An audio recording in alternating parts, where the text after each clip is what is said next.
Hello everyone and welcome to crush mathematics. बेटा continue करेंगे हम अपनी वन शॉट सीरीज जिसमें हम क्लास 9th के 3 चैप्टर कर चुके हैं। आज हम चौथा चैप्टर, ठीक है, केमिस्ट्री का जो है पार्ट स्ट्रक्चर ऑफ एटम, बेटा आज करने वाले हैं। देखो, एटम के बारे में बेसिकली स्ट्रक्चर ऑफ एटम हमें चैप्टर बताने वाला है।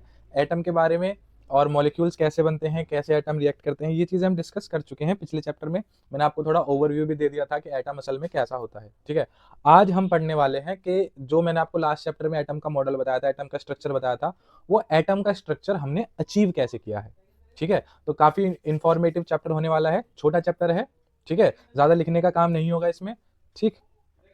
या फिर ऐसे कह लो कि मेरा ज्यादा लिखने का काम नहीं होगा और तुम्हारा ज्यादा लिखने का ही काम होगा, ठीक है। तो बेटा नोट्स के लिए मैं जो भी लिख रहा हूँ ना, ये सारी चीजें मैंने इसी हिसाब से थोड़े से नोट्स बनाए। इसके हैंडमेड नोट्स नहीं बन पाए थे तो मैंने इस तरीके से गूगल से डायग्राम वगैरह लेके, ठीक है, इसका वो बना दिया मैंने। तो यहाँ पे कुछ कुछ चीजें मैं लिखूंगा, ठीक। तो मैं इसी का पीडीएफ बना के आपको भेज दूंगा, ठीक है। व्हाट्सएप पे आप मुझे मैसेज कर देना, मैं आपको पीडीएफ भेज दूंगा, ठीक है। तो शुरू करते हैं, है ना। तो देखो, सबसे पहले हम डिस्कस कर लेते हैं कि भाई इस चैप्टर में हमें क्या क्या टॉपिक्स हमें पढ़ने हैं, है ना, ठीक। तो अब देखो, स्ट्रक्चर ऑफ एटम, भाई एटम का स्ट्रक्चर की बात करने जा रहे हैं तो ये भी तो देखेंगे कि एटम किस किस से मिलकर बना है, ठीक है। तो सबसे पहले हम बेटा जो इसमें पढ़ते हैं वो है आपकी डिस्कवरी डिस्कवरी ऑफ सब एटॉमिक पार्टिकल्स। सब एटॉमिक पार्टिकल्स यानी कि इलेक्ट्रॉन, प्रोटॉन और न्यूट्रॉन। तो ये जो सब एटॉमिक पार्टिकल हैं हमारे एटम के, इनकी डिस्कवरी कैसे हुई, किसने करी, ठीक है, किस तरीके से करी, ये सारी चीजें हम इसमें पढ़ने वाले हैं, ठीक है। तो डिस्कवरी ऑफ सब एटॉमिक पार्टिकल्स की बात करेंगे। फिर हम बात करेंगे बेटा एटॉमिक मॉडल्स की, एटॉमिक मॉडल्स की, ठीक है, जिसमें आप हमारे 3 बेटा एटॉमिक मॉडल आते हैं। 3 नाम हमारे सामने आए हैं जिन्होंने इस पर बात करी है। एक तो जे थॉमसन, जो हमारे साथ मजाक करके चले गए, मतलब इन्होंने अच्छा काम किया था लेकिन बाद में एक मजाक कर दिया कि चलो मैं बहुत बढ़िया काम कर दिया, एक तो मजाक लोग झेल सकते हैं मेरी तरफ से, ठीक है। फिर दूसरे आए बेटा रदरफोर्ड, ठीक है, और तीसरे जो है वो है नील बोर, ठीक है। तो ये 3 लोगों के हमें एटॉमिक मॉडल पढ़ने हैं, ठीक है। तो इन्होंने हमें बताया कि भाई कैसे कैसे एक्सपेरिमेंट से ये ग्रो करा, स्ट्रक्चर ऑफ एटम कैसे बन के तैयार हुआ, ठीक है। इसको पढ़ने के बाद, जब हम नील बोर, ये 3 एटॉमिक मॉडल पढ़ने के बाद बेटा हम एक एटम को अच्छे से समझ जाएंगे और हम फिर बात करेंगे आपके रिप्रेजेंटेशन ऑफ एटम। और इसी से बेटा, जैसा कि मैंने आपको पिछले चैप्टर में बताया था कि एटॉमिक नंबर तो हमने बता दिया था। एटॉमिक नंबर क्या होते हैं बेटा? नंबर ऑफ इलेक्ट्रॉन्स या फिर नंबर ऑफ प्रोटॉन। इसमें साथ साथ हम क्या पढ़ेंगे बेटा? मास नंबर भी पढ़ेंगे। क्या पढ़ेंगे?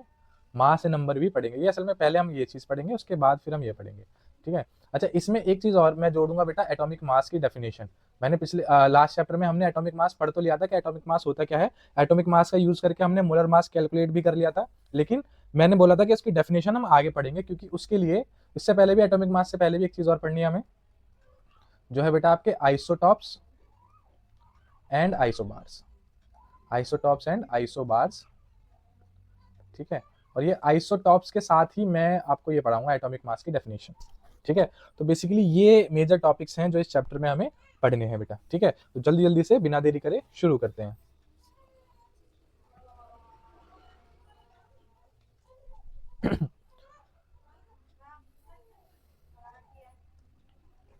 चलिए बेटा, सबसे पहले बात करते हैं डिस्कवरी ऑफ इलेक्ट्रॉन्स की, ठीक है। एक मिनट, हमने नॉइज कैंसिलेशन ऑन किया है? हाँ कर दिया था, एक मिनट। ये 1, ये 2, ये बढ़िया है माइक, सही आवाज़ आ रही है, मतलब पहले वाले से तो हमारे लिए तो फ़ायदेमंद ही है भाई, ठीक है। इसमें नॉइज कैंसिलेशन भी है। चलिए, तो सबसे पहले हम बात करेंगे बेटा डिस्कवरी ऑफ इलेक्ट्रॉन्स की, ठीक है, कि इलेक्ट्रॉन, ठीक है। देखो, ये हमने पढ़ लिया था कि भैया 3 सब एटॉमिक पार्टिकल्स होते हैं। कौन कौन से बेटा? इलेक्ट्रॉन, प्रोटॉन और न्यूट्रॉन, ठीक है। इलेक्ट्रॉन, प्रोटॉन और न्यूट्रॉन, ठीक है। अब इसकी डिस्कवरी की कहानी कहाँ से शुरू हुई?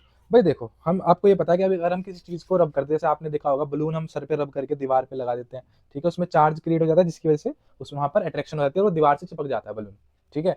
तो यानी किसी भी ऑब्जेक्ट के अंदर उसको रब करके या किसी भी तरीके से हम उसमें चार्ज प्रोड्यूस कर सकते हैं। अब चार्ज ऐसे तो कहीं से आ नहीं गया, इसका मतलब ये है कि हर जो मैटर हमारा है, मैटर के जो स्मॉलेस्ट पार्टिकल जिसको हम बोलते हैं एटम, यानी एटम के अंदर ऐसा कुछ है जो चार्ज को एक्वायर कर रहा है, यानी जिसके ऊपर चार्ज आ रहा है।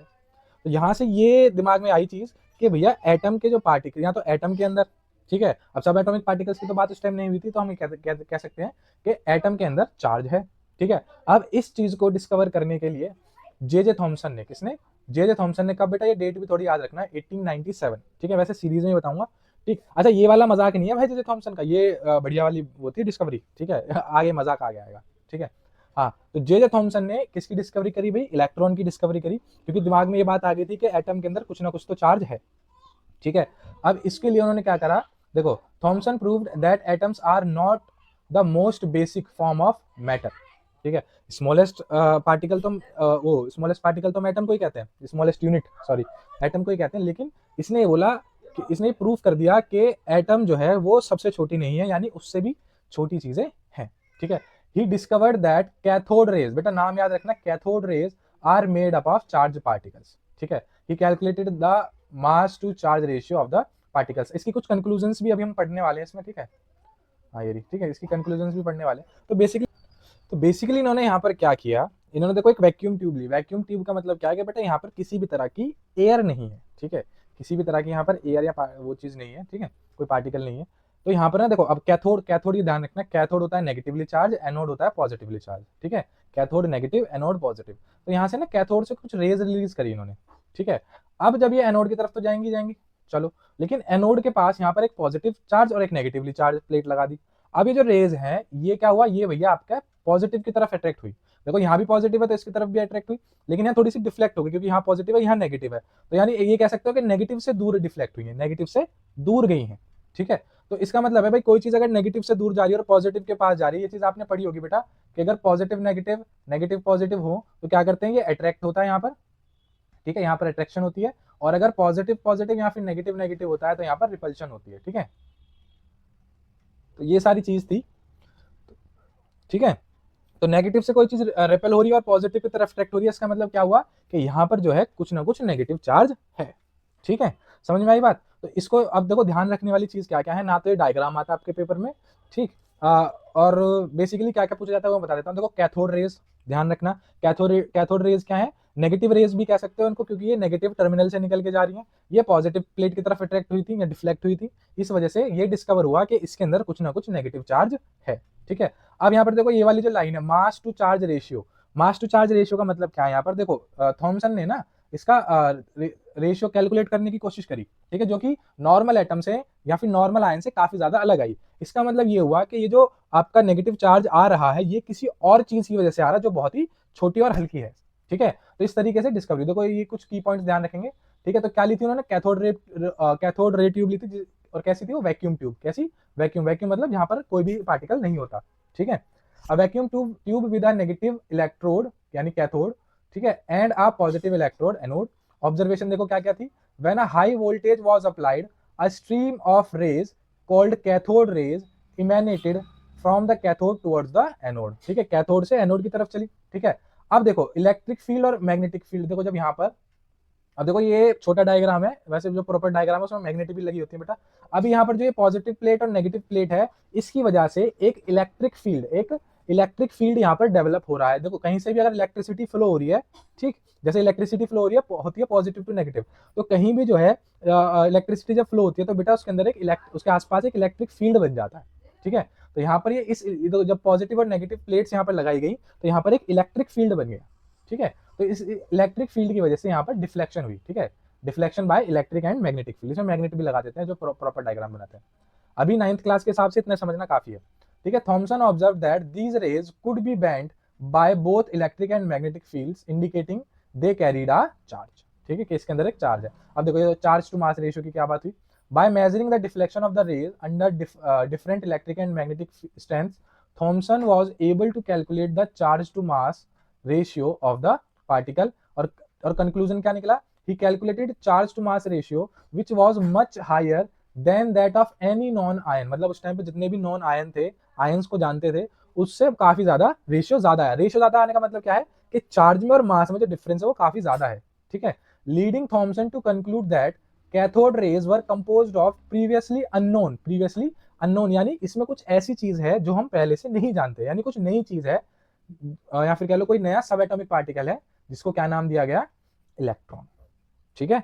तो इस तरीके से बेटा इलेक्ट्रॉन की डिस्कवरी हुई। दिमाग में जो बात आई वो यही आई, देखो आज के टाइम पे कहते हैं ओवर थिंकिंग बहुत बेकार चीज है, लेकिन ये ओवर थिंकिंग की वजह से ही ये लोग साइंटिस्ट बन गए। ठीक है, इन्होंने ये चीज सोची कि भाई ऐसा क्यों, जैसे कहते हैं ना न्यूटन वाला एग्जांपल देते हैं कि न्यूटन के सर पे सेब गिरा, हमारे सर पे गिरता तो हम तो खा जाते भैया धोखे। ठीक है, अब उसने सोचा कि ऐसे नीचे ही क्यों गिरा। ठीक, तो बेसिकली थिंकिंग यही थी कि चार्ज जो है किसी भी चीज को रब करने पर चार्ज आ रहा है, इसका मतलब सीधी सी बात है कि इसके अंदर कुछ ना कुछ चार्ज पार्टिकल है। ठीक है, अब एटम तो न्यूट्रल होता है ओवरऑल, यानी जो चार्ज पार्टिकल है वो कहाँ है, वो एटम के अंदर है कहीं पर।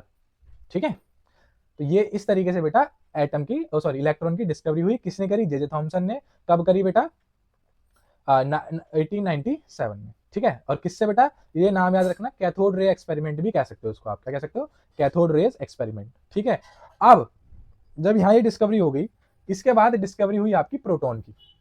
किसकी बेटा, प्रोटॉन की। ठीक है, प्रोटॉन की किसने डिस्कवरी करी, अर्नेस्ट रदरफोर्ड। अरे ये नाम इसमें गलत आ गया। ठीक है, अच्छा देखो इसमें ना दो नाम आते हैं बेटा, एक तो रदरफोर्ड, ठीक है, और एक है ई गोल्डस्टीन, यूगन ऐसे है, यूगन ईगन ऐसे करके नाम है, अंग्रेजों के नाम अंग्रेजी जाने। ठीक है, ई गोल्डस्टीन हम कह देते हैं। ठीक है, ई गोल्डस्टीन, ये अर्नेस्ट रदरफोर्ड का नाम इसमें नहीं आएगा। ठीक है, अर्नेस्ट रदरफोर्ड का नाम जो है ये फिर हम स्ट्रक्चर ऑफ एटम पढ़ेंगे उसमें आएगा। ठीक है, तो बेसिकली एक्सपेरिमेंट ई गोल्डस्टीन का था। किसका था, ई गोल्डस्टीन का ये एक्सपेरिमेंट था। ठीक है, जिसमें इन्होंने, जैसे वहां पर कैथोड रेज का एक्सपेरिमेंट हुआ, यहाँ पर बेटा नाम रखना, नाम याद रखना, कैनाल रेज। कैसी, कैनाल रेज। ठीक है, तो वहां कैनाल रेज कैसी होंगी, ये पॉजिटिवली चार्ज होंगी। यहाँ पर देखो क्या हुआ, अब क्योंकि बात ये थी कि एटम तो जो है इलेक्ट्रिकली न्यूट्रल है, तो सीधी सी बात है अगर एटम के अंदर कोई नेगेटिव चार्ज है, इसका मतलब है इसके अंदर उतना ही पॉजिटिव चार्ज होना चाहिए, तभी तो ये न्यूट्रल है, तभी तो इस पर कोई चार्ज नहीं है। ठीक है, तो ये चीज थी, इसीलिए डिस्कवरी। जैसे यहाँ पर देखो कैथोड रेज कैसी होती है, नेगेटिव, कैनाल रेज कैसी होती है, पॉजिटिव। ठीक है, ये जो है इसी तरह का डायग्राम ले लो, ये जैसे पॉजिटिव प्लेट की तरफ हो रही है आपकी डिफ्लेक्ट हो रही है, वो नेगेटिव प्लेट की तरफ डिफ्लेक्ट हो जाएगी। ठीक है, इतना फर्क है। तो बाकी नाम याद रखना है, वैसे नाम क्या दे सकते हो आप इसको, कैनाल रे, कैनाल रे एक्सपेरिमेंट इसको नाम दे सकते हो आप।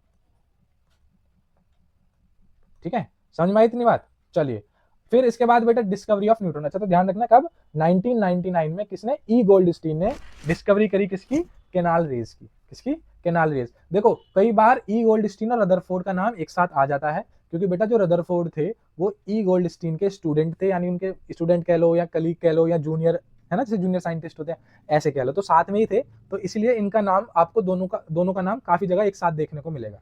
ठीक है, तो वैसे डिस्कवरी का जो नाम है ऑफिशियल जो क्रेडिट दिया जाता है वो ई गोल्डस्टीन को दिया जाता है बेटा। ठीक है, किसकी, डिस्कवरी ऑफ प्रोटॉन की। कब हुई, 1919 में। ठीक है, protons are found in the nucleus of atom. अब ये जो चीज है ये तो बाद में डिस्कवर करी, ये डिस्कवर करी फिर रदरफोर्ड ने, कि भैया एटम जो प्रोटॉन है ये कहाँ है, ये डिस्कवर करा रदरफोर्ड ने। ठीक है, जो हम रदरफोर्ड का एटॉमिक मॉडल भी अभी आगे पढ़ने वाले। चलिए फिर बात करते हैं डिस्कवरी ऑफ न्यूट्रॉन की। तो बेटा 1932 में जेम्स चैडविक ने, नाम याद रखना बस इसका, जेम्स चैडविक। कब, 1932 में। ठीक है, तो ये तीन नाम याद, तीन हो गए ना। देखो एक बार लिख देता हूं मैं यहाँ पर, कौन कौन से भैया, सबसे पहले किसकी डिस्कवरी हुई, इलेक्ट्रॉन की।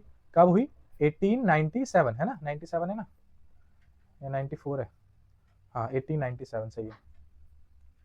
ठीक है, 1897 किसने करी भाई, जे थॉमसन ने करी, जे थॉमसन ने। ठीक है, और कैसे करी बेटा, कैथोड रेज की हेल्प से यूज, है ना, कैथोड रेज की हेल्प से। ठीक है, फिर बात करते हैं प्रोटॉन की। तो प्रोटॉन की डिस्कवरी कब हुई, ये हुई बेटा 1919 में।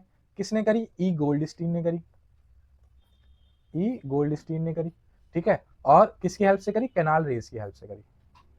ठीक है, फिर न्यूट्रॉन की जो है, न्यूट्रॉन की कब हुई बेटा, 1932 में। ठीक है, अच्छा न्यूट्रॉन की डिस्कवरी बेटा, न्यूट्रॉन की डिस्कवरी के पीछे जो रीजन है वो है मास, मास ऑफ एटम, क्योंकि इलेक्ट्रॉन का मास बहुत कम होता है, प्रोटॉन का भी बहुत ज्यादा नहीं होता। ठीक है, जो मैक्सिमम मास है वो किसके अंदर है, न्यूट्रॉन के अंदर होता है। वो किसके अंदर होता है, न्यूट्रॉन के अंदर। ठीक है, ध्यान रखना। तो इसका मतलब इसका जो रीजन था बेसिकली डिस्कवरी का वो मास था। ठीक है, 1932 में किसने बेटा, जेम्स चैडविक ने। बस इसमें यही याद रखना होता है, और ज्यादा इसमें दिया हुआ नहीं है कि इसकी डिस्कवरी कैसे करी, कौन से एक्सपेरिमेंट से करी, ऐसा कुछ नहीं दिया हुआ इसमें। ठीक है, तो ये थे डिस्कवरी ऑफ सब एटॉमिक पार्टिकल्स। ठीक है, याद रखना है इसको, समझ में आती है इतनी बात। अब चलिए आगे चलते हैं। ठीक है, तो जब हमें ये पता चल गया कि एटम के अंदर पॉजिटिव चार्ज है, नेगेटिव चार्ज है। ठीक है, और न्यूट्रॉन की तो चलो बात करते हैं बाद में, पॉजिटिव चार्ज है और नेगेटिव चार्ज है, हमें एटम के बारे में इतना पता चल गया, है ना। तो अब एटम की जो है स्ट्रक्चर की भी बात होती है। अब यहाँ ध्यान दो, देखो सबसे पहले आता है जे थॉमसन का मॉडल। अब ये क्यों आया, अब ये है वो मजाक जो मैं कह रहा हूँ। क्या हुआ कि जे थॉमसन ने इलेक्ट्रॉन्स को डिस्कवर किया, ठीक है, बढ़िया उपलब्धि हो गई भाई साहब, नाम हो गया कि बंदे का कि हाँ इसने इलेक्ट्रॉन को डिस्कवर कर दिया। अब उसके बाद एक दो डिस्कवरीज और हो गई, ठीक है, तो जे थॉमसन को लगा भैया ऐसे तो मेरा नाम दब जाएगा, मुझे भी कुछ कर लेना चाहिए। तो जे थॉमसन भाई साहब ने क्या करा, इन्होंने बिना किसी एक्सपेरिमेंट के, ध्यान रखना, बिना किसी एक्सपेरिमेंट के, जब पॉजिटिव चार्ज ये भी पता चल गया ना कि हाँ पॉजिटिव चार्ज होता है, तो इन्होंने क्या बोला, इन्होंने बिना एक्सपेरिमेंट के, किसकी हेल्प लेके, किसकी हेल्प लेके, ये पुडिंग, ठीक है, ये होती है क्रिसमस पुडिंग, इसको यहाँ प्लम पुडिंग भी कह देते हैं, ठीक है, इसकी तरह ही देखो, इसको बोल दिया कि छोटे छोटे से इसमें दाने लगे हुए हैं ना, जो छोटे छोटे से दाने लगे हुए हैं, ये है इलेक्ट्रॉन्स, और ये पूरा जो है ये पूरा स्फेयर शेप का होता है एटम, और ये पूरा पॉजिटिवली चार्ज होता है, ठीक है। इसको चलो अभी और डिटेल में बात करेंगे। पहले देखो स्ट्रक्चर ऑफ एटम, बेटा हमें 3 पढ़ने हैं इसमें, कौन कौन से, एक तो जे स्ट्रक्चर ऑफ एटम, या फिर कह low model, model of structure of atom, ठीक है, या फिर मॉडल ऑफ एटम। तो 3 हमें दिए गए, जे थॉमसन, ठीक है, दूसरा बेटा रदरफोर्ड, और तीसरा Bohr's atomic model. J Thomson atomic model, Rutherford atomic model और बोर्स एटॉमिक मॉडल, ठीक है। तो 3 एटॉमिक मॉडल हमें यहाँ पर पढ़ने हैं। चलिए जे थॉमसन की बात करते हैं। तो जैसे हमने कहा कि इन्होंने बिना किसी एक्सपेरिमेंट के, बिना किसी रिसर्च के, बस एक हाइपोथेसिस मतलब जो हम नॉर्मली, भाई देखो कोई भी एक्सपेरिमेंट हम करते हैं तो हम पहले ना एक दिमाग में थिंकिंग लेके चलते हैं कि अच्छा इस वजह से होगा, तो फिर हम उस चीज को टेस्ट करते हैं, ठीक है, कि भैया अब क्या एग्जाम्पल दूं उसका मैं,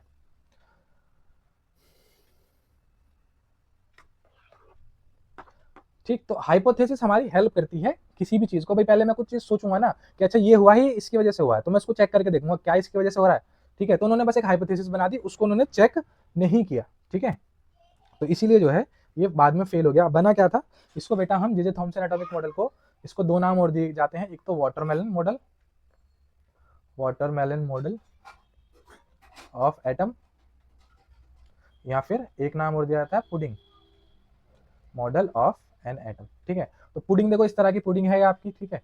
इसमें क्या कहा गया, जैसे एटम क्या है, ये चीज तो इन्होंने बोल दी कि एटम जो है क्या है, वो एक स्फेयर है, स्फेयर उसकी शेप है। इन्होंने ये बोला कि जो एटम का पॉजिटिव चार्ज, यानी जो पूरा ये स्फेयर है, पूरा स्फेयर मतलब खाली बाहर बाहर नहीं, अंदर भी, अंदर से जो पूरे अंदर कवरिंग जो है इसकी ऐसे, ठीक है, ये देखो, तो ये जो चीज होगी ना, ये पूरा जो है, ये क्या हुआ, ये आपका पॉजिटिवली चार्ज्ड स्फेयर है। कैसा क्या है, पॉजिटिवली चार्ज्ड स्फेयर। और जो आपके बेटा इलेक्ट्रॉन्स हैं, जो इलेक्ट्रॉन्स हैं वो इसके अंदर ऐसे एम्बेडेड हैं, देखो इसके अंदर ऐसे धसे हुए हैं, ठीक है, जैसे एक, क्योंकि उस टाइम पे न्यूक्लियस की डिस्कवरी नहीं हुई थी, वो इसके बाद हुई है, रदरफोर्ड ने करी है, ठीक है। जैसे देखो वाटरमेलन है, ये पूरा चार्ज स्फेयर है, और इसके अंदर जो ये लगे हुए हैं ऐसे सीड्स जो है, ये क्या है, ये इलेक्ट्रॉन्स हैं, ठीक। तो ये था जे थॉमसन का मॉडल ऑफ एटम। ऐसी पुडिंग में देखो ये जो पूरा स्फेयर ऐसे स्फेयर होगा, ये पूरा स्फेयर कैसा होगा, ये चार्ज होगा, पॉजिटिवली चार्ज होगा, और ये जो अंदर अंदर इसमें ऐसे लगे हुए हैं, ये क्या है आपके, ये आपके इलेक्ट्रॉन्स लगे हुए हैं, ऐसा जे थॉमसन ने कहा। और भाई सीधी सी बात है, जब उन्होंने बिना किसी रिसर्च के इसको दे दिया, तो ऑब्वियस सी बात है कि भी सवाल भी पूछे गए होंगे कि बताओ भैया ये कैसे आ गया, तो उनके पास कोई जवाब ही नहीं था, तो सीधी सी बात है ये जो मॉडल है ये रिजेक्ट हो गया, ठीक है। इसके बाद बेटा एटॉमिक स्ट्रक्चर ऑफ एटम के फील्ड में आए रदरफोर्ड, ठीक है, अर्नेस्ट रदरफोर्ड, ई रदरफोर्ड भी कह सकते हो, ठीक है, जैसे कि मैंने बताया ई गोल्डस्टीन के स्टूडेंट इनको कहा जाता है, ठीक है। तो इन्होंने प्रॉपर एक्सपेरिमेंट किया, ठीक है, प्रॉपर एक्सपेरिमेंट किया, ठीक है, ये जानने के लिए कि एटम का स्ट्रक्चर कैसा होता है। अब देखो इसके लिए ना इन्होंने कुछ चीजों की हेल्प ली। अब वो कुछ चीजें क्या हैं, उनकी हेल्प क्यों ली, ये सवाल पेपर में पूछ लिया जाता है, ठीक है। तो उन्होंने सबसे पहले, इसको तुम वैसे अल्फा पार्टिकल स्कैटरिंग एक्सपेरिमेंट भी कह सकते हैं, क्या कह सकते हैं, अल्फा पार्टिकल स्कैटरिंग एक्सपेरिमेंट, ठीक है। अब इसमें हुआ क्या है, देखो समझो इसमें हुआ क्या है। तो इन्होंने क्या किया, इन्होंने ली भाई गोल्ड फॉइल, इन्होंने ली गोल्ड फॉइल, बॉइल लिख दिया, गोल्ड फॉइल।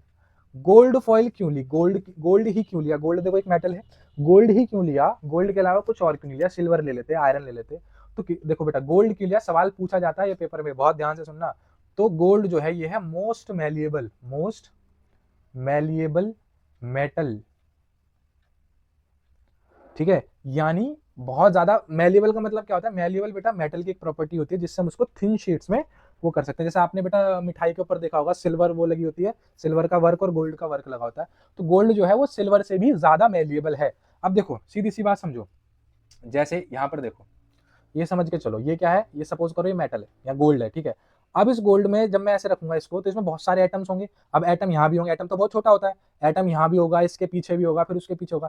अब मैं इसको जितना ज्यादा पतला करता चलूंगा इसे, ठीक है, देखो ऐसे देख लो, ये हमारा ऐसे देख लो, ये एक पेज निकाल लेते हैं इसमें, देखो अब ये जितना ज्यादा पतला मैं इसको कर पाऊंगा, ये देख रहे हो, जितना ज्यादा मैं इसको पतला कर पाऊंगा, इसमें भी एटम है, लेकिन अब इसमें क्या था, इसमें एक साथ बहुत सारे एटम्स आ रहे हैं, और इसमें क्या हो रहा है, इसमें क्या हो रहा है, एक पतली लेयर बन गई, क्या बन गई, पतली लेयर बन गई, यहाँ पर समझ रहे हो, यहाँ पर एक पतली लेयर बन गई किसकी, एटम्स की, ठीक है। तो यानी एटम के में क्लोजेस्ट पहुंच गया इसमें, ठीक है, इसीलिए गोल्ड फॉइल का यूज करा, क्योंकि गोल्ड फॉइल जो है वो सबसे ज्यादा मेलिएबल मेटल है, ठीक है। तो एक चीज तो ये पूछी जाती है गोल्ड फॉइल क्यों, एक बेटा पूछी जाती है ये अल्फा पार्टिकल्स, अल्फा पार्टिकल्स क्या होते हैं, क्यों इनका यूज किया गया है, ठीक है।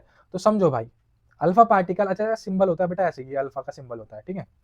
अल्फा जो पार्टिकल है आपके, अल्फा पार्टिकल्स, ये बेसिकली क्या है, ये है आपके डबली चार्ज्ड हीलियम एटम, ठीक है।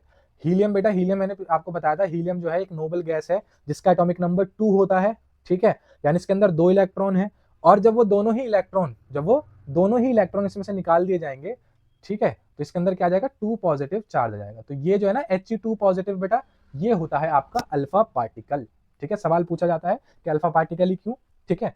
अल्फा पार्टिकल इसलिए बेटा क्योंकि देखो इसके अंदर एक ही ऑर्बिट बनेगा, तो ये बहुत ही छोटा एटम होता है, ठीक है। ज्यादा बड़ा एटम होगा उसमें हमें ऑब्जर्वेशंस में दिक्कत आएगी, ठीक है, इसलिए हम छोटा एटम यूज कर रहे हैं। समझ में आ रही है बात, तो इसीलिए हमने हीलियम का यूज किया। अब देखो हीलियम का स्ट्रक्चर ना कुछ ऐसा होता है, जैसे मैंने पिछले चैप्टर में बताया था, न्यूक्लियस होता है, न्यूक्लियस के अराउंड क्या होता है बेटा, ऑर्बिट जिसमें इलेक्ट्रॉन है। तो देखो ये इलेक्ट्रॉन हो गया और ये इलेक्ट्रॉन हो गया, ठीक है, एक मिनट, हाँ ठीक है, एक इलेक्ट्रॉन, जैसे 2 इलेक्ट्रॉन हो गए। अब जब इस पर डबल चार्ज आने का मतलब क्या है कि इसमें से इस इलेक्ट्रॉन को भी निकाल दिया गया और इस इलेक्ट्रॉन को भी निकाल दिया गया, और जब इन इलेक्ट्रॉन्स को निकाल दिया गया तो ये शेल भी नहीं बचेगा, तो केवल क्या बचा, हीलियम, ओ सॉरी इसका न्यूक्लियस, न्यूक्लियस के अंदर क्या है, न्यूट्रॉन है, एक मिनट थोड़ा स्लो चल रहा है, पेन चेंज कर लेते हैं, हाँ इसके अंदर न्यूट्रॉन है और प्रोटॉन है, ठीक है, न्यूट्रॉन और प्रोटॉन, इसमें तो कोई चार्ज नहीं होता, यानी ये पूरा क्या हो गया, पॉजिटिव चार्ज हो गया, ये क्या हो गया, पॉजिटिव चार्ज, ठीक है। तो बेसिकली यहाँ पर क्या है, पॉजिटिव चार्ज को गोल्ड फॉइल के ऊपर भेजा जा रहा है, ठीक है। इसका रीजन ये था, इसको क्यों ऐसा किया गया, ताकि जो पॉजिटिव चार्ज इनके जो गोल्ड स्टीन ने डिस्कवर करा, उसकी ये पोजीशन बता सके कि वो उसकी पोजीशन असल में है कहाँ, ठीक है। तो ये था बेटा अल्फा पार्टिकल स्कैटरिंग एक्सपेरिमेंट, ठीक है, ये सोर्स ऑफ अल्फा पार्टिकल हो गया, यहाँ से गोल्ड फॉइल के ऊपर बीम गई, ठीक है। अब इसमें क्या पूछा जाता है, देखो एक तो ये डायग्राम पूछा जाता है पेपर में, ठीक है, गोल्ड फॉइल का यूज क्यों किया गया ये पूछा जाता है, अल्फा पार्टिकल्स क्या होते हैं, क्यों इन अल्फा पार्टिकल्स का यूज किया जाता है, ये पूछा जाता है, ठीक है। अब इसके अलावा जो पूछा जाता है वो है आपकी बेटा कि क्या क्या ऑब्जर्वेशंस थी और क्या उससे उन्होंने कंक्लूजन निकाला, ठीक है। तो देखो क्या ऑब्जर्वेशंस थी, most of the alpha particles went straight through the foil, went straight through the foil मतलब बिना किसी डिफ्लेक्शन के, जैसे आए थे मतलब सीधे के सीधे निकल गए, कोई उसमें डिफ्लेक्शन नहीं हुआ, ठीक है।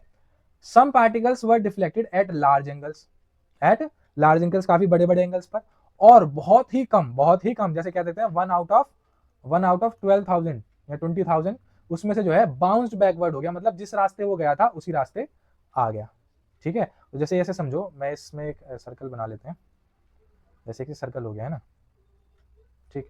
अब इसमें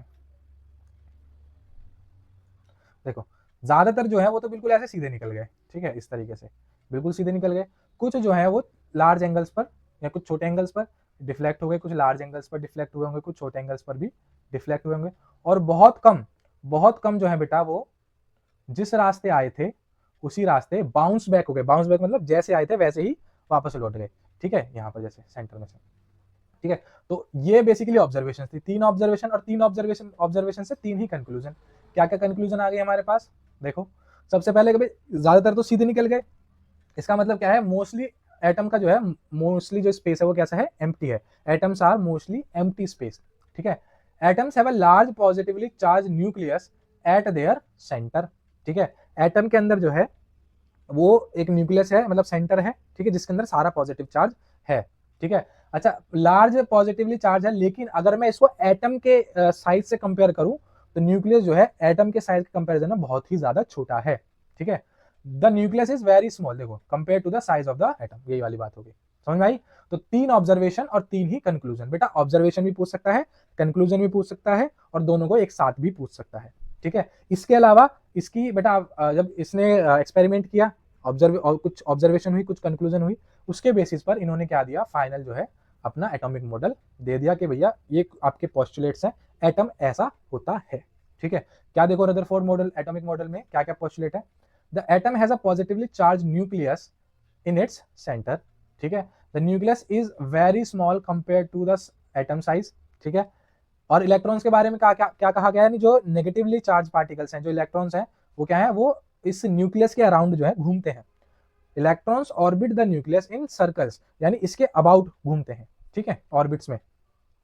the nucleus contains most of the atom's mass, ये ज्यादातर जो एटम का मास है वो किसके अंदर है, वो न्यूक्लियस के अंदर है। अब न्यूक्लियस के अंदर है या तो प्रोटॉन की वजह से है या फिर न्यूट्रॉन की वजह से है, ठीक है। यहाँ कह लो प्रोटॉन और न्यूट्रॉन की वजह से है, क्योंकि इलेक्ट्रॉन का जो मास है, देखो इलेक्ट्रॉन का मास होता है 9.1 इंटू 10 की पावर -31 kg।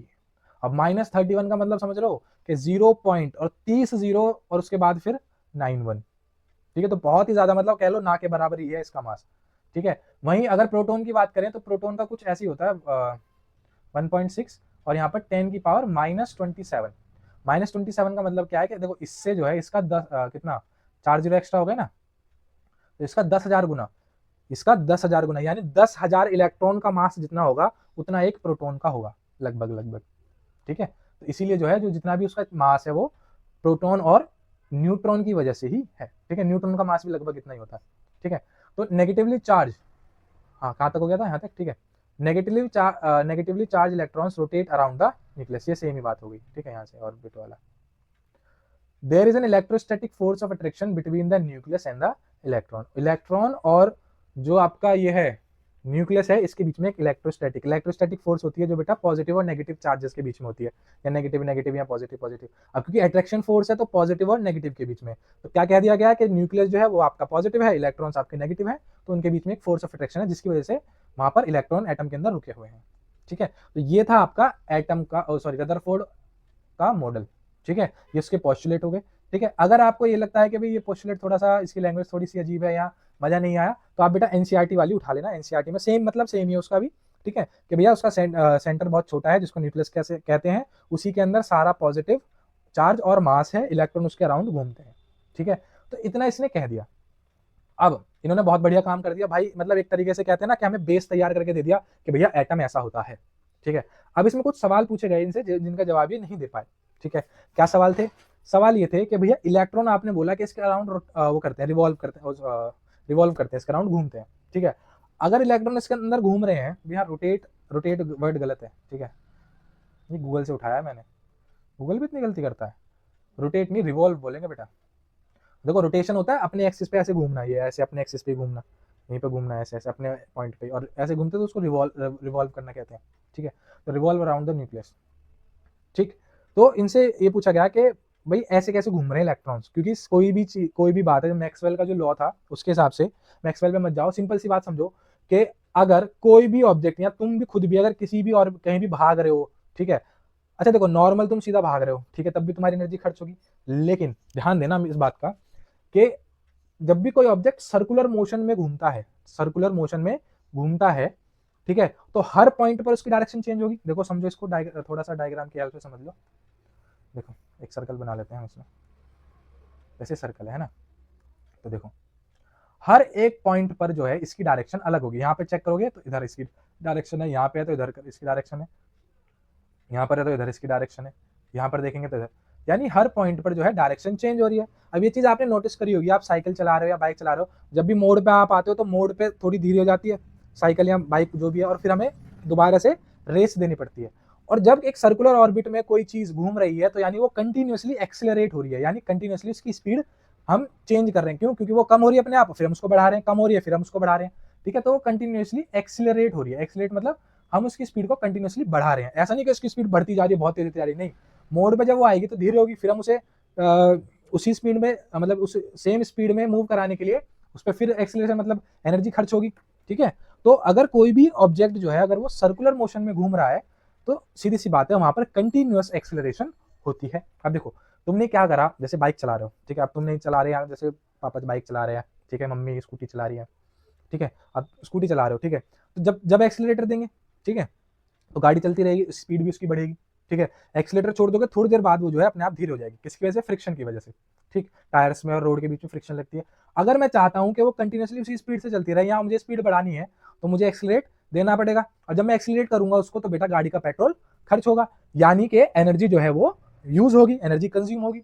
तो यही सवाल था कि जब इलेक्ट्रॉन सर्कुलर मोशन में घूम रहे हैं, रिवॉल्व कर रहे हैं, ठीक है, तो कंटिन्यूसली एक्सीलरेट होंगे, जब कंटिन्यूसली एक्सीलरेट होंगे तो भैया इसकी एनर्जी लॉस होगी, और जब इसकी एनर्जी लॉस होगी तो एक टाइम तो ऐसा आएगा, देखो जैसे न्यूक्लियस हो गया है ना, ये न्यूक्लियस हो गया, ये इलेक्ट्रॉन घूम रहा है, भाई एक टाइम तो ऐसा आएगा जब ये घूमते घूमते इसकी एनर्जी कम होती चली जाएगी, और कम होते होते एक टाइम बाद जो है ये कहां पे आके न्यूक्लियस में आके गिर जाएगा, और जब इसकी एनर्जी खत्म तो इसका चार्ज भी खत्म, ठीक है। चार्ज समझना बेटा, चार्ज जो है, चार्ज बेसिकली क्या है? इलेक्ट्रिक एनर्जी है, ठीक है, इलेक्ट्रिक एनर्जी की वजह से ही चार्ज होता है, चार्ज प्रोड्यूस होता है, समझना, ठीक है। तो अगर एनर्जी खत्म हो गई तो चार्ज भी खत्म हो जाएगा, और अगर चार्ज खत्म हो गया तो सारे एटम कैसे हो जाएंगे? पॉजिटिवली चार्ज हो जाएंगे, या फिर कह लो अनस्टेबल रहेंगे। अनस्टेबल कैसे रहेंगे? मान लो एक के अंदर 10 इलेक्ट्रॉन है, एक एटम के अंदर 10 इलेक्ट्रॉन है, अब 10 इलेक्ट्रॉन में से एक खत्म हो गया, थोड़े टाइम बाद दूसरा खत्म हो गया, तो कभी उस पर +1 चार्ज आ रहा है, कभी उस पर +2 चार्ज आ रहा है, तो ऐसे तो अनस्टेबल रहेगा। हमने एटम्स एंड मॉलिक्यूल्स में ये चीज पढ़ी थी बेटा कि जैसे कोई भी एटम है, जैसे Na है, सोडियम की बात करें तो Na के पास एक इलेक्ट्रॉन ज्यादा है, तो अपना वो एक इलेक्ट्रॉन देके पॉजिटिव चार्ज आ जाता है। Cl पे जो है वो उसे एक इलेक्ट्रॉन चाहिए, तो जो इसने एक इलेक्ट्रॉन छोड़ा उस एक इलेक्ट्रॉन को ये लेके इसके ऊपर नेगेटिव चार्ज आ जाएगा, और ये दोनों आपस में जुड़ के NaCl बना लेगा, ठीक है। लेकिन अगर ये वाली चीज हो रही होती तो पहले एक इलेक्ट्रॉन खत्म हुआ, चलो एक इलेक्ट्रॉन तो इसने दे दिया, अब घूमते घूमते दूसरे इलेक्ट्रॉन खत्म हो गया, तो इस पर तुरंत ही 2 पॉजिटिव चार्ज आएगा, तो ये इससे बोलेगा कि भाई मेरे पास एक और एक्स्ट्रा, एक और लेके आओ, चलो ठीक है ले आए, ठीक है, फिर क्या बन जाता? फिर NaCl2 बन जाता। अब ऐसे थोड़े टाइम बाद क्या हुआ? फिर भैया एक इलेक्ट्रॉन और खत्म हो गया, अब इसके भी खत्म होते जाएंगे ऐसे, तो ठीक है। तो ये जो है कंटिन्यूसली जो है अनस्टेबल होते चले जाएंगे एटम, है ना, यानी कभी स्टेबिलिटी आएगी नहीं किसी कंपाउंड में, और जब स्टेबिलिटी आएगी नहीं तो कोई भी एटम दूसरे, देखो हमने पिछले चैप्टर में पढ़ा था कि एटम जो है स्टेबल होने के लिए दूसरे एटम के साथ कंबाइन करते हैं, रिएक्ट करते हैं, जब स्टेबिलिटी ही नहीं आएगी तो कोई एटम दूसरे के साथ क्यों रिएक्ट करेगा, ठीक है। तो ये चीज जो है, मतलब ये सवाल उठा जिसको रदरफोर्ड एक्सप्लेन नहीं कर पाए, ठीक है।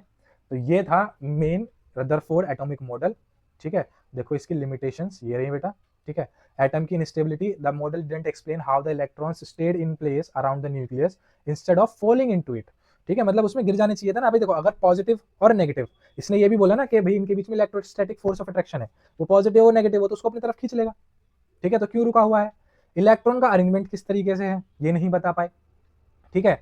और inconsistent with Maxwell theory, Maxwell theory यही है बेटा कि अगर कोई भी चीज एक्सीलरेट करेगी कंटिन्यूसली तो वो क्या करेगी? एनर्जी को रेडिएट करेगी, ठीक है। इलेक्ट्रोमैग्नेटिक रेडिएशन की वजह से के अलावा आप ये समझ लो, मतलब एनर्जी है ना, एनर्जी रेडिएशन होगा, मतलब एनर्जी उसमें से निकलेगी, और जब एनर्जी निकलेगी तो ऑर्बिट श्रिंक होगा, तो थोड़े बहुत टाइम में जो है ये कोलैप्स हो जाएगा, इलेक्ट्रॉन जो है वो जाके किसके अंदर बैठ जाएगा, या कह लो खत्म हो जाएगा वो, ठीक है, इसके जैसे, ठीक, समझ में आई बात।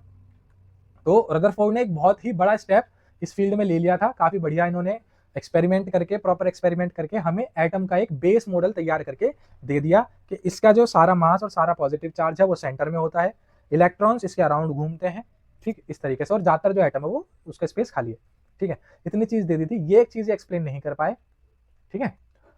देखो अब पेपर में आप ये पॉइंट ना लिख के आप केवल इतना लिखोगे, ठीक है। अगर आता है कि राइट द लिमिटेशंस है, ठीक है, right the limitations of Rutherford's model, ठीक है, of atom.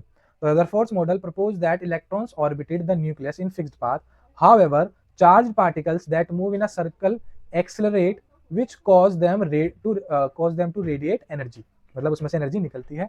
This would cause the electrons to lose energy and eventually fall into the nucleus making the atom unstable, ठीक है। तो ये लिमिटेशन थी, इसको वो एक्सप्लेन नहीं कर पाए, ठीक है। अब देखो इसके बाद भाई अवतरित होते हैं नील बोर। कौन? नील बोर, ठीक है। तो नील बोर ने क्या करा, जो रदरफोर्ड का एटम था उसी का रेफरेंस लेके, मतलब रदरफोर्ड का जो मॉडल था उसी का रेफरेंस लेके उसकी जो लिमिटेशन थी उसको एक्सप्लेन करके एक नया मॉडल आपको दिया, ठीक है। और वो नया मॉडल में क्या मिला हमको, उसमें देखो सबसे पहले तो उन्होंने ये एक्सप्लेन करा कि जो इलेक्ट्रॉन्स जो रिवॉल्व कर रहे हैं वो एक फिक्स ऑर्बिट में रिवॉल्व कर रहे हैं, ठीक है। यानी कहने का मतलब ये हुआ, जैसे इलेक्ट्रॉन्स एक फिक्स ऑर्बिट में करेंगे, रिवॉल्व करेंगे, ठीक है। और अगर वो उस फिक्स ऑर्बिट में रिवॉल्व करते हैं तो उसकी एनर्जी लॉस नहीं होगी, यानी अगर केवल उसी ऑर्बिट में वो घूमते रहेंगे तो एनर्जी लॉस नहीं होगी। लेकिन अगर वो दूसरे शेल में यानी अपने से ऊपर वाले ऑर्बिट में जा रहे हैं तो उनको एनर्जी कहीं से लेनी पड़ेगी, और अगर नीचे वाले में जा रहे हैं तो वो एनर्जी रेडिएट करेंगे, ठीक है। यानी कहने का मतलब ये है कि अगर इलेक्ट्रॉन्स अपना शेल या अपना ऑर्बिट छोड़ेंगे तो उन्हें एनर्जी लेने देने की जरूरत पड़ेगी, लेकिन जब तक वो अपने ऑर्बिट में है उन्हें कोई भी एनर्जी ना तो उन्हें लेने की जरूरत ना एनर्जी देने की जरूरत। फॉर एग्जाम्पल ऐसे समझ लो जैसे तुम अपने घर में हो, ठीक है भाई, अपने घर में हम कभी इधर चले गए, कभी टीवी देखने बैठ गए, कभी बेड पे चले गए, कभी रसोई में चले गए, है ना, कभी वॉशरूम चले गए, तो अपने घर में घूमता हुआ इंसान कोई भी नहीं थकता, ठीक है, एग्जाम्पल के लिए बता रहा हूँ, ठीक है, थोड़ी बहुत एनर्जी लॉस होती है उसमें, ठीक, लेकिन हमें थकान महसूस नहीं होती। बिल्कुल इसी तरीके से अगर मैं आपको घर के बाहर भेज दूं, बेटा जाके जरा 2 पैकेट बिस्किट के ले आओ, जाके मेहमान आए, अरे मम्मी क्यों भेज रही हो, थक रहा हूँ, है ना, ऐसा हो जाता है ना, ठीक है। हाँ अगर बोल दे चल भाई बाकी पैसे तू रख ले, तब तो बन जाती है बात, ठीक। तो सेम उसी तरीके से अगर इलेक्ट्रॉन अपने ऑर्बिट में घूमेंगे तो उसे कोई भी एनर्जी लेनी देनी नहीं पड़ेगी, लेकिन अगर वो ऑर्बिट चेंज करेंगे तो इलेक्ट्रॉन्स तो उसको एनर्जी देनी पड़ेगी, ठीक है। तो इसको इंग्लिश में पढ़ लेते हैं बेटा।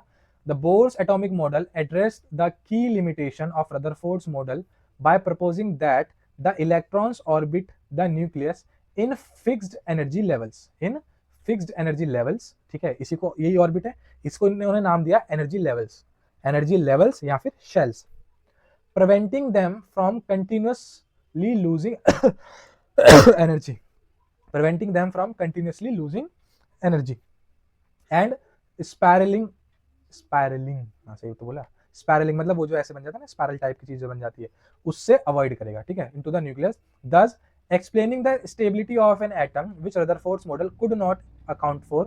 Essentially Bohr's model introduced the concept of quantized energy levels. Quantize मतलब इसको तुम अभी के लिए फिक्स कह सकते हो कि इसके जो फिक्स एनर्जी है, ठीक है, quantise energy level to explain why electrons don't radiate energy while in their stable orbits, ठीक है। तो बस यहाँ तक लिख सकते हो, इतना बहुत रहेगा, ठीक। अनलाइक दैट फिर तो ये वही है कि भैया रदरफोर्ड ने इसको एक्सप्लेन नहीं करा, ठीक है। तो आप ऐसे इसको यहाँ से यहाँ तक लिख सकते हो, यहाँ से लेके यहाँ तक अकाउंट फॉर, बस यहाँ से यहाँ तक कितना लिख देना, ठीक है, बहुत रहेगा। समझ में आई बात, ये हो गई लिमिटेशन एक्सप्लेन। आगे चलते हैं, अब ये देखो ये है बोर एटॉमिक मॉडल, ये है बोर एटॉमिक मॉडल, ठीक है। अब यहाँ ध्यान दो, तो इन्होंने बोला चलो न्यूक्लियस है उसका राउंड ऑर्बिट है, ठीक है।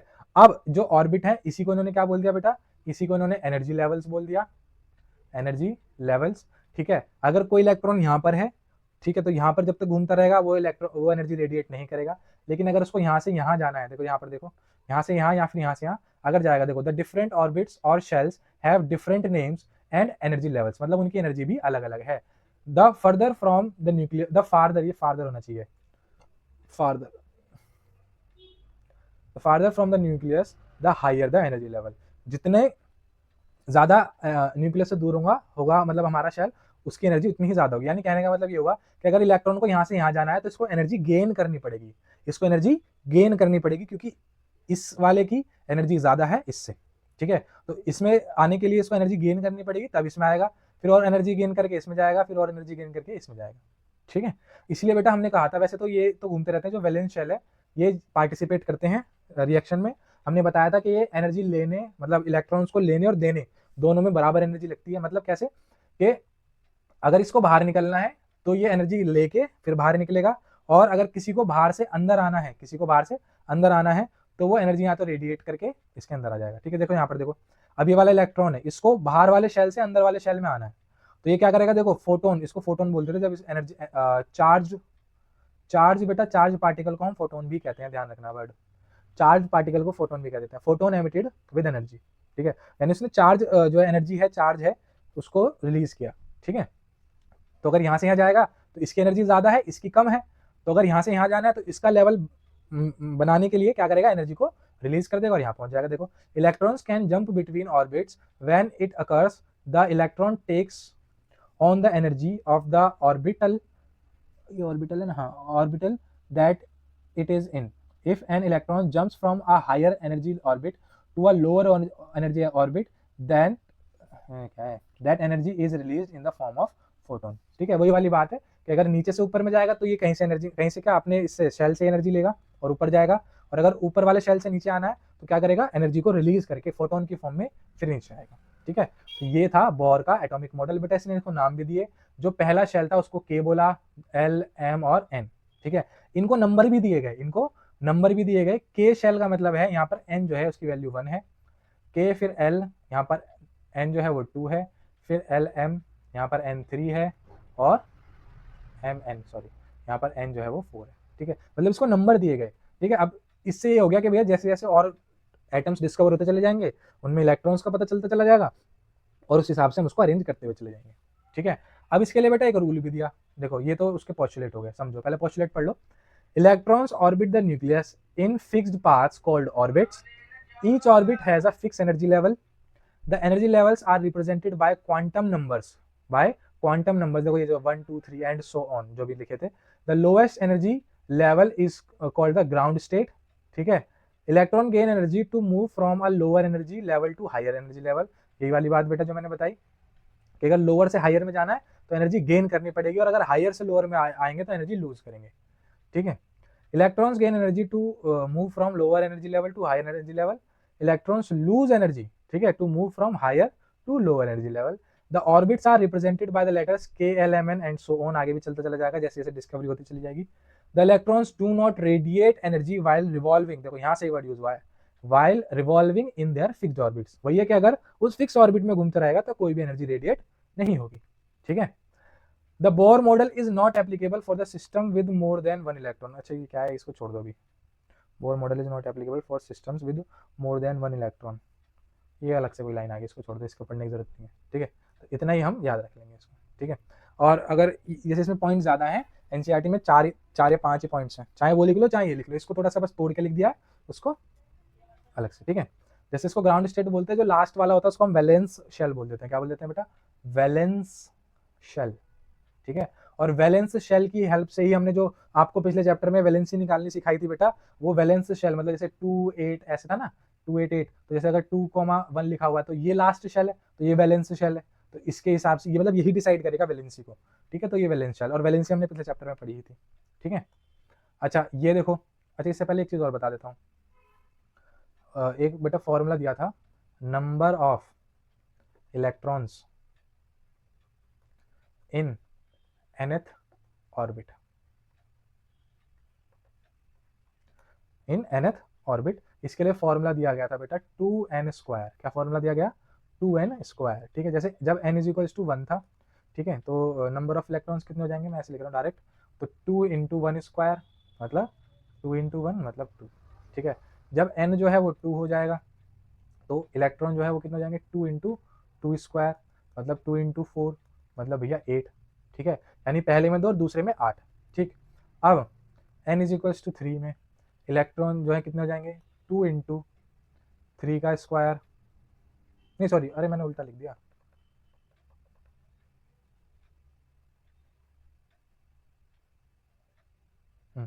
इसमें क्या हो जाएगा, इसमें जाएगा 2 × 3 का स्क्वायर, है ना, n की जगह 3 आ जाएगा, तो जाएगा 2 × 9 मतलब 18, ठीक है। फिर n इज 4 हो जाएगा, तब क्या हो जाएगा, तो इलेक्ट्रॉन कितने हो जाएंगे, 2 × 4 का स्क्वायर मतलब 2 × 16 और यहाँ पर 32, ठीक है। देखो मैंने बताया था आपको बेटा 2 8 18 32 इस तरीके से चलते हैं, ठीक है। अगर अब जब पीरियोडिक टेबल देखोगे तो उसमें 7 पीरियड है, कितने 7 पीरियड्स हैं, जो बेसिकली नंबर ऑफ ऑर्बिट्स के हिसाब से बताया जाता है, यानी जो 8 वाले हैं ना, 8 वाले 2 हैं, 18 वाले 2 हैं और 32 वाले 2, यानी ऐसे 2 8 8 18 18 और 32 और 32, ठीक है। 1 2 3 4 5 6 7, ये 7 पीरियड्स हैं। पीरियोडिक टेबल देखना बेटा, उसमें 7 पीरियड्स हैं, ठीक है। वो नंबर ऑफ शेल के हिसाब से कि कितने ऑर्बिट हैं इसमें, ऑर्बिट के हिसाब से वो बनाया गया है, ठीक है। तो जो 288 हमने यूज किया था वो बेसिकली किस लिए यूज करा था, ठीक है, यहाँ से उठाया था हमने, ठीक है, वैलेंसी निकालने के लिए। समझ में आई बात, चलिए आगे चलते हैं, ठीक है, ये समझ में आया। अभी देखो ये है तुम्हारे electronic configuration of first 18 elements,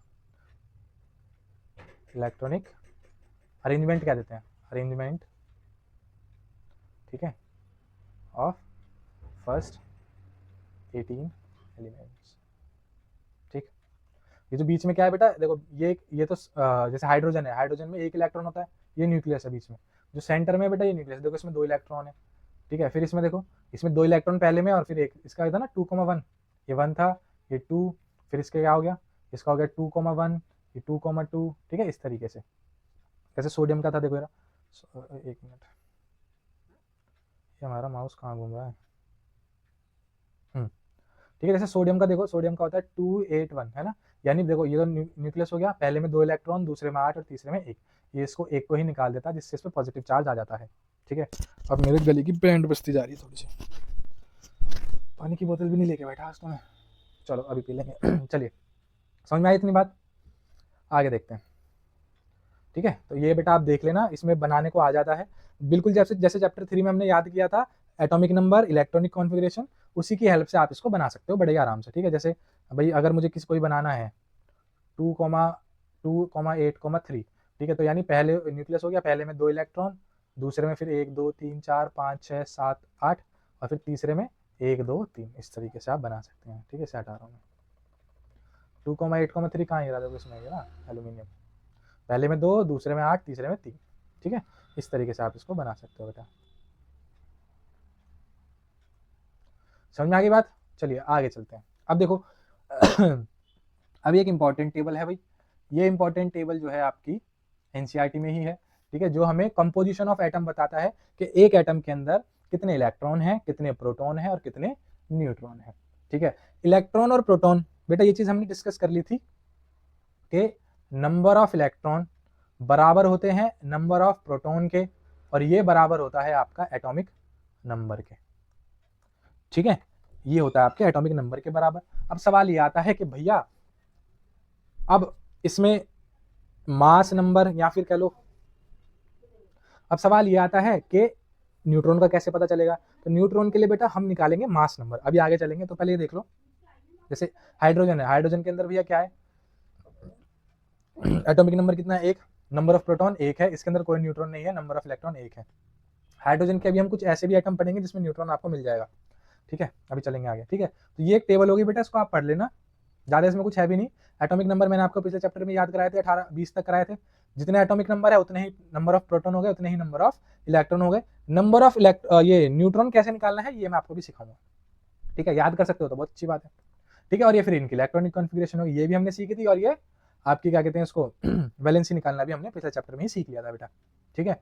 video का लिंक आपको डिस्क्रिप्शन में मिल जाएगा, वैसे तो देखते हुए चलो, क्योंकि सीरीज में इसी हिसाब से बना रहा हूँ बेटा कि एक बार में जो है मतलब पढ़ाई की तैयारी हो जाए पूरी पेपर की, ठीक है। चलिए आगे चलते हैं, ठीक है, ये टेबल इंपॉर्टेंट है, आगे चलते हैं। अब बात करते हैं एटॉमिक नंबर की, ठीक है, एटॉमिक नंबर और मास नंबर, ठीक। तो एटॉमिक नंबर क्या है ये आपने अभी बताया, एटॉमिक नंबर जो है वो क्या है, नंबर ऑफ इलेक्ट्रॉन्स या फिर नंबर ऑफ प्रोटॉन्स, ठीक है, ये तो सिंपल सी चीज हो गई। अब मास नंबर जो है भाई, मास नंबर जिसको हम ए से रिप्रेजेंट करते हैं, मतलब मास नंबर का सिंबल होता है ए, एटॉमिक नंबर का सिंबल होता है जेड, ठीक है, ध्यान रखेंगे, ठीक है। ये होता है बेटा नंबर ऑफ प्रोटॉन या फिर इलेक्ट्रॉन, एक ही बात है, plus number of neutron, number of proton plus number of neutron, ये नई चीज है, ठीक है, याद रखेंगे, ठीक है। तो मास नंबर क्या हो गया, number of proton plus number of neutron, ठीक है। यहाँ पे न्यूट्रॉन इंपॉर्टेंट आ गया। जैसे अब देखो इस टेबल में आ जाओ वापस, अब बताएंगे क्या कह रहा है टेबल ये। जैसे इसका मास नंबर निकालना चाहो, जैसे इसके अंदर कोई भी न्यूट्रॉन नहीं है तो 1 + 0, यहाँ पर मैं लिख रहा हूँ मास नंबर, यहाँ लिख रहा हूँ मास नंबर, तो ये हो गए नंबर ऑफ प्रोटॉन और ये हो गए नंबर ऑफ न्यूट्रॉन। देखो 1 + 0 1, ठीक है, 2 + 2 4, ठीक है। अब देखो इसमें 3 + 4 7, ठीक है, 4 + 5 9, ठीक है। इस तरीके से जो है यहाँ पर हम आप सारे एटॉमिक मास नंबर निकाल सकते हो, ठीक है, निकाल लेना बेटा, ठीक है। कुछ कुछ हमने याद भी करे थे। अब सवाल ये आता है, देखो जैसे मैंने आपको बताया था, यहाँ पर मैं आपको एक चीज़ क्लियर करूंगा, पहले आइसोटोप आइसोबार पढ़ के फिर उसके बाद क्लियर करते हैं इसको, ठीक है। अब तो पानी भैया इसको चैप्टर को पूरा करने के बाद ही पिया जाएगा। चलिए देखो, proper representation of an atom, atom को देखो कैसे हम रिप्रेजेंट करते हैं। देखो ये एक्स, ये हो गया सिंबल, यहाँ पे नीचे बेटा जेड लिखा जाता है और यहाँ पर ए, ठीक है। जेड क्या है, एटॉमिक नंबर है, ए क्या है आपका मास नंबर है, ये आपका हो गया सिंबल, ठीक है। जैसे आप कुछ एग्जांपल्स हम लिख सकते हैं, देखो एक काम जरूर कर लेना, ये टेबल बना के इसमें मास नंबर जरूर पूरे कर लेना, ठीक है। जैसे अब देखो मैं कार्बन का बनाता हूँ, कार्बन देखो, कार्बन का एटॉमिक नंबर होता है 6, hydrogen, helium, lithium, beryllium, boron, carbon छठे नंबर पे, ठीक है, और इसका मास नंबर होता है 12, ठीक है। ऑक्सीजन की बात करें तो इसका एटॉमिक नंबर होता है 8, इसका मास नंबर होता है 16, ठीक है। और क्लोरीन की हम बात करें तो क्लोरीन का जो है आपका एटॉमिक नंबर 17 होता है, मास नंबर जो है 35 भी होता है और मास नंबर 37 भी होता है। अभी दो दो कैसे आगे बताता हूँ। ऐसे ही कार्बन में जो है, जैसे इसको C12 बोलते हैं, इसको एक होता है C14, ठीक है। अब देखो ये मास नंबर है ना, मास नंबर कैसे बना, मास नंबर कैसे बना, number of proton plus number of electron neutron. Number of proton तो सेम ही रहेगा क्योंकि एटॉमिक नंबर सेम है। एक देखो एटॉमिक नंबर फिक्स होता है हर एक एटम के लिए, हर एक एलिमेंट के लिए उसका एटॉमिक नंबर फिक्स है। इसका मतलब क्या हो रहा है, यहाँ पर क्या हो रहा है, यहाँ पर हो रहा है आपका नंबर ऑफ न्यूट्रॉन चेंज हो रहे हैं, ठीक है। ये चीज मैंने चैप्टर 3 में भी बताई थी कि नंबर ऑफ न्यूट्रॉन अलग अलग हो सकते हैं, समझ रहे हो। देखो इसका मतलब यहाँ पर क्या हो रहा है, कार्बन 12 में क्या है, देखो इसको कलर चेंज कर लेते हैं। कार्बन 12 में बेटा आपके 6 आपके प्रोटॉन हैं और 6 आपके न्यूट्रॉन हैं। कार्बन 14 में देखो प्रोटॉन तो 6 ही रहेंगे क्योंकि एटॉमिक नंबर 6 है, और इसके अलावा इसमें 8 जो है इसमें न्यूट्रॉन हो जाएंगे, ठीक है, 8 से 14 इस तरीके से आया। ऐसे ही देखो ये आ गया 17 और, है ना, ये कैसे आया 17 प्रोटॉन और प्लस 17 34 और ये 18 न्यूट्रॉन। इसमें कितना हो जाएगा 17 प्रोटॉन और इसमें 2 एक्स्ट्रा कितने 20 न्यूट्रॉन, ठीक है। तो इस हिसाब से नंबर ऑफ न्यूट्रॉन डिसाइड होता है। अब सवाल ये आया कि ये है क्या भाई, सर आपने जो ऐसे ऐसे लिख दिए कार्बन 12, कार्बन 14, ऑक्सीजन 16, चलो ये तो 16 ही है, क्लोरीन 35, 37, ये है क्या, ठीक है। तो बेटा ये है आपके, इनको बोलते हैं हम आइसोटॉप्स। क्या बोलते हैं, आइसोटॉप्स। आइसोटॉप्स का मतलब क्या, देखो आइसो का मतलब होता है डिफरेंट। चलो अगले पेज पे आ जाते हैं, आइसोटॉप पढ़ना है। देखो आइसोटॉप्स, आइसो का मतलब होता है डिफरेंट, आइसो का मतलब होता है डिफरेंट, यानी ध्यान रखना, मतलब आइसो कहाँ पे, टॉप में है ना, टॉप यानी ऊपर वाला, ऊपर वाला जो चीज है। सिंबल में क्या होता है, नीचे होता है जेड, उल्टा लिख दिया, नीचे होता है जेड, ऊपर होता है मास नंबर यानी ए। तो आइसोटॉप यानी ऊपर वाला डिफरेंट है, नीचे वाला सेम है, ऊपर वाला डिफरेंट है, ठीक है। तो अगर मैं इसकी डेफिनेशन लिखना चाहूं तो मैं ये लिख सकता हूं कि the atoms of same element, the atoms of same element, same element का मतलब क्या है, having same atomic number, having same atomic number. बात पढ़ी पल्ले, ठीक है। The atoms of same element having, same element का मतलब having same atomic number with different number of neutrons, with different number of neutrons, जिसकी वजह से क्या हो जाता है, different mass number, different mass number, ठीक है। यानी किसी भी एलिमेंट के ऐसे एटम्स, देखो एक एलिमेंट जैसे क्लोरीन की बात कर लें तो क्लोरीन के ऐसे 2 एटम, ठीक है। अब क्योंकि क्लोरीन है, दोनों ही क्लोरीन है, तो दोनों का एटॉमिक नंबर सेम होगा, नंबर ऑफ प्रोटॉन और नंबर ऑफ इलेक्ट्रॉन दोनों में सेम होंगे। डिफरेंट क्या होगा, दोनों का मास नंबर और दोनों के नंबर ऑफ न्यूट्रॉन्स डिफरेंट होंगे। ऐसे एटम्स को हम आइसोटॉप्स कहते हैं, ठीक है। किसको कहते हैं, एटम्स को कहते हैं आइसोटॉप्स, ठीक है। अब देखो आइसोटॉप हमें देखो किस किस में देखने को मिलते हैं, ठीक है। देखो 2 तो बता ही दिए, पहला कार्बन है ना, कार्बन में 2 हमें मिलते हैं बेटा, थोड़ी जगह बना देता हूं मैं, कार्बन में 2 मिलते हैं, देखो नीचे वाला सेम रहेगा, कार्बन 12 और कार्बन 14, ठीक है। फिर अब देखो इसमें कार्बन 12 की जो है वो ज्यादा मतलब कह सकते हैं प्रेजेंस होती है एटमॉस्फेयर में, ठीक है। दूसरा क्लोरीन, ये मैं वही लिख रहा हूँ पहले जो मैंने बता चुका हूँ अभी, 17 और 35 और Cl है, सॉरी Cl 17 और 37, ठीक है। तो ये हो गए क्लोरीन के। ऐसे और भी होते हैं, आयोडीन के भी होते हैं, कॉपर के भी होते हैं, ठीक है, लेकिन हमें नाम से कुछ ही पढ़ेंगे, ठीक है। अच्छा तीसरा जो है बेटा ये इंपॉर्टेंट है, ये है हाइड्रोजन, ये है हाइड्रोजन, ठीक है। हाइड्रोजन के बेटा 3 आइसोटॉप होते हैं, कितने, 3। पहला 1H1, 1 इसका एटॉमिक नंबर 1 होता है, फिर होता है 1H2, फिर होता है 1H3, ठीक है। ये कैसे बने, इसके देखो नाम भी अलग अलग हैं, इनके नाम कैसे कैसे हैं। इसका नाम होता है बेटा प्रोटियम, ठीक है, प्रोटियम ही होता है इसका नाम, ठीक है। दूसरे का नाम होता है ड्यूटेरियम, ठीक, प्रोटियम, इसका नाम होता है ड्यूटेरियम, ड्यूटेरियम। इसको ना जैसे 1H2 की जगह इसको इसका एक नया सिंबल, मतलब अलग से सिंबल डी भी इसको दिया हुआ है, ठीक है। फिर इसके बाद यहाँ पर 1H3 इसको मिल रहा है ट्रीटियम, ट्रीटियम, ठीक है। अब देखो इसको हम और लिखेंगे कैसे कैसे बनते हैं, ये भी लिख लेते हैं। देखो प्रोटियम कैसे बना, प्रोटियम बना 1 प्रोटॉन और 0 न्यूट्रॉन से। ये ड्यूटेरियम कैसे बना, ये बना 1 प्रोटॉन और 1 न्यूट्रॉन, ठीक है। ये कैसे बना आपका, थोड़ा यहाँ लिख देता हूँ, ये बना आपका 1 प्रोटॉन और 2 न्यूट्रॉन। देखो प्रोटॉन तो सेम ही रहेंगे सब में, न्यूट्रॉन्स के नंबर की वजह से चेंज आता है, ठीक है। ऐसे ही आप इसको भी लिख सकते हो, देखो मैंने पीछे लिख दिया है ना, इस तरीके से, ठीक है। जैसे 12 और 16 कैसे बन रहे हैं, और यहाँ पर 35 और 37 कैसे बन रहे हैं। समझ में आती है इतनी बात? चलिए, ठीक है। अब देखो बेटा, ये है आपकी एप्लीकेशंस ऑफ आइसोटोप। आइसोटोप समझ में आ गया ना। ये हाइड्रोजन के बेटा नाम पूछ लेते हैं, एमसीक्यू में नाम पूछ लेते हैं कि ड्यूटेरियम क्या है, ट्रीटियम क्या है, ये कैसे बनते हैं, नॉर्मल हाइड्रोजन एटम में और ड्यूटेरियम में क्या डिफरेंस है, ठीक है। इस तरीके से यहाँ पर पूछ लेते हैं। तो बेसिकली क्या डिफरेंस है, नंबर ऑफ न्यूट्रॉन्स का ही डिफरेंस है, इसके अलावा कोई डिफरेंस नहीं है, ठीक। आइसोटॉप समझ में आया। फिर इसके बाद आ जाती है बेटा एप्लीकेशन ऑफ आइसोटॉप्स, ठीक है। अब आइसोटॉप क्या, जैसे कोबाल्ट 60, आयोडीन 131, आर्सेनिक 74, ये इनके बेटा मास नंबर है, अलग अलग मास नंबर है। सोडियम 24, ठीक है। एक सोडियम आपका 23 भी होता है और एक 24 भी होता है, ठीक है। नहीं 23 नहीं है, 22 होगा ना, देखना जरा एक बार। इसमें आ जाओ, यहाँ से निकाल सकते हो तुम मास नंबर बड़ा आराम से। ये रहा sodium, number of proton, number of neutron, देखो ये रहा, हाँ 23 है, देखो ये रहा 11 + 12। आ जाओ वापस, 23 होता है ना।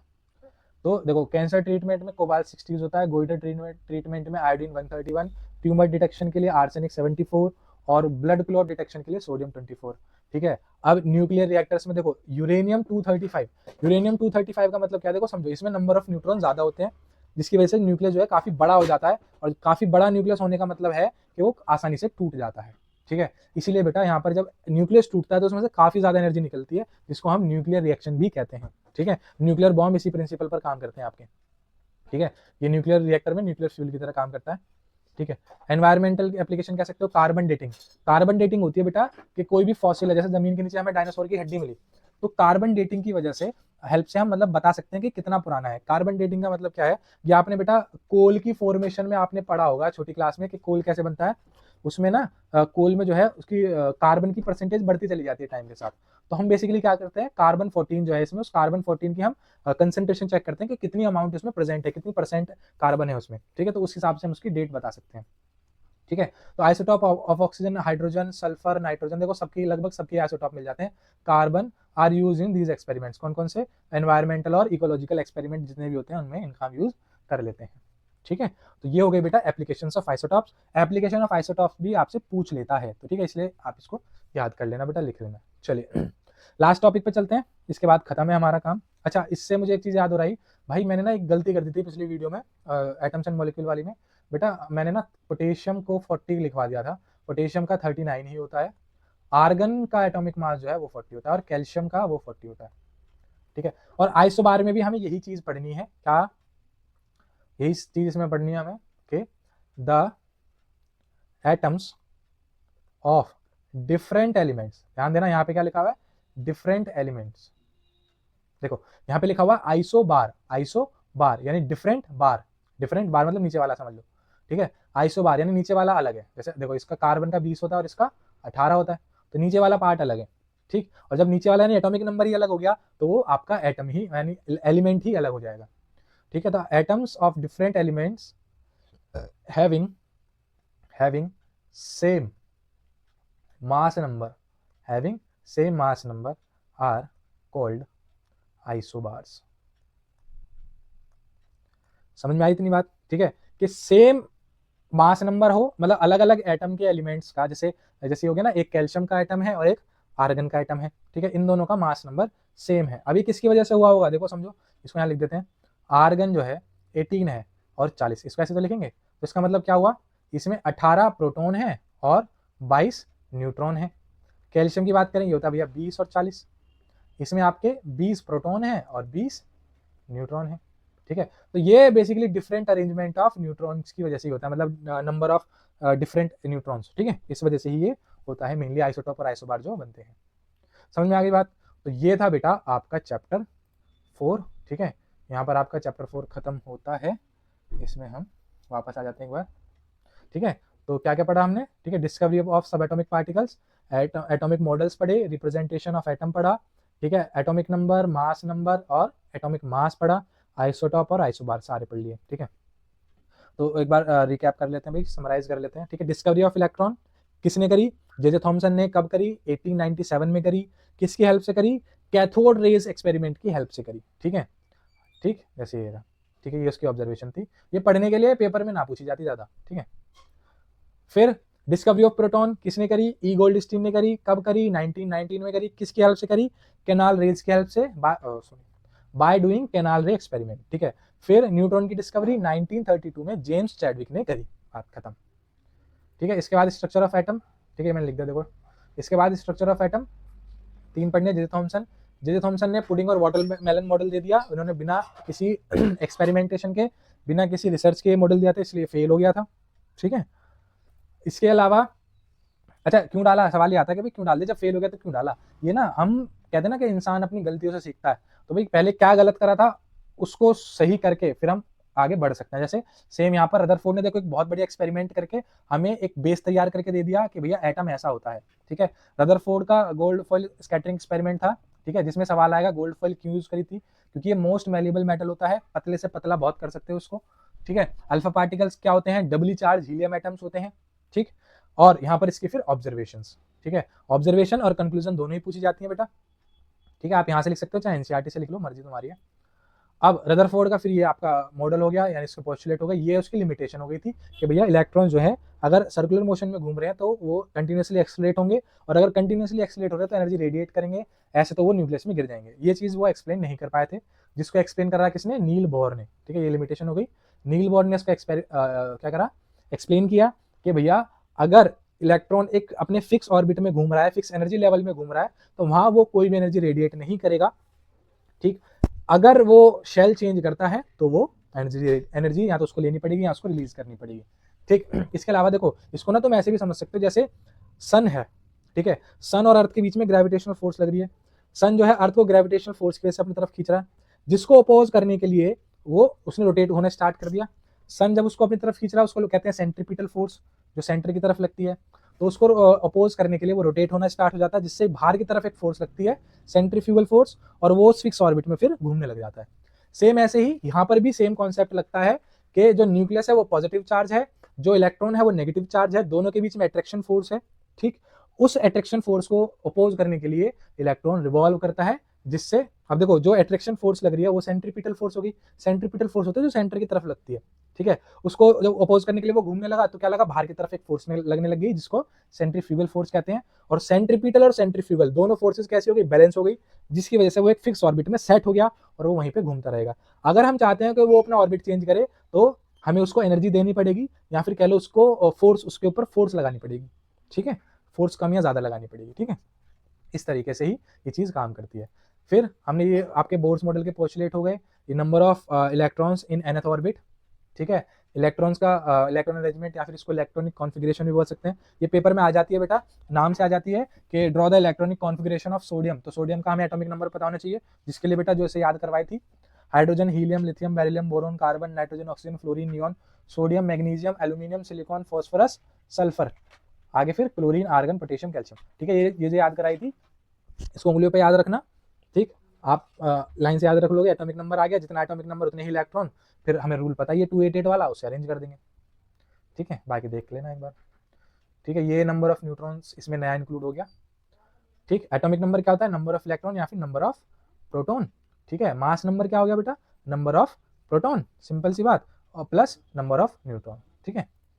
चलिए फिर हमने रिप्रेजेंटेशन पढ़ी थी, जिसमें हमने फिर आइसोटॉप्स और आइसोबार, तो इसमें क्या इंपॉर्टेंट है? आइसोटॉप्स, आइसोटॉप्स क्या होते हैं, आइसोटॉप्स के एग्जांपल्स और आइसोटॉप्स के नाम, ठीक है। अच्छा मैं एक चीज़ और भूल गया भाई इसमें बतानी, जो मैं ऐसे पूछी नहीं जाएगी, एटॉमिक मास की डेफिनेशन,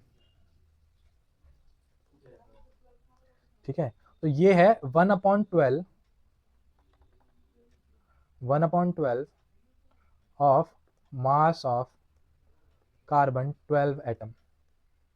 देखो ये है atomic mass, 1 atomic mass, 1 AMU है ना, 1 AMU। ये मैंने बताया था आपको, मैं थर्ड क्लास में बोला था कि अगले चैप्टर, यूनिट का मतलब क्या है कि 1/12 ऑफ कार्बन 12 एटम, ठीक है। तो ये आइसोटॉप्स की वजह से ही हमने बताया, ठीक है।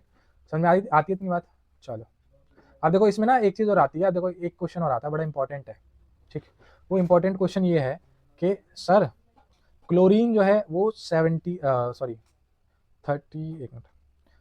नीचे 35, और क्लोरीन जो है वो आपका 17 के साथ 37, ये दो एग्जिस्ट करते हैं, तो फिर जो हम क्लोरीन का एटॉमिक मास हमने मोलर मास निकालते टाइम पिछले चैप्टर में यूज़ किया था, वो हमने 35.5 क्यों यूज़ किया? ठीक है, ये सवाल आता है। तो इसका सिंपल सा आंसर है, देखो जितने भी जो एटॉमिक मास, इसलिए एटॉमिक मास और मास नंबर अलग अलग पढ़ाया जाता है, क्योंकि जो एटॉमिक मास है बेसिकली जितने भी उसकी प्रेजेंस है, जितनी भी उसकी प्रेजेंस मतलब कह लो, अकरेंस कह लो, कि किसी भी एटम की जितनी अकरेंस है, कि भाई जैसे 35 वाला ये जो है ये 75%, मतलब जितने भी क्लोरीन एटम्स हैं एटमॉस्फेयर में या एनवायरनमेंट में, ठीक है, उसमें से 75% ये 35 वाले हैं और 25% 37 वाले हैं। तो जो हम एटॉमिक मास इसका जब हम निकालते हैं बेटा, देखो एटॉमिक मास, जब हम मास देखो ऐसे निकलेगा कि 75% किसके हैं भैया, ये 37 वाले के हैं, प्लस 25% किसके हैं, उल्टा लिख दिया मैंने, हाँ 75% जो है वो 35 वाले के हैं, प्लस 25% जो है वो 37 वाले के हैं।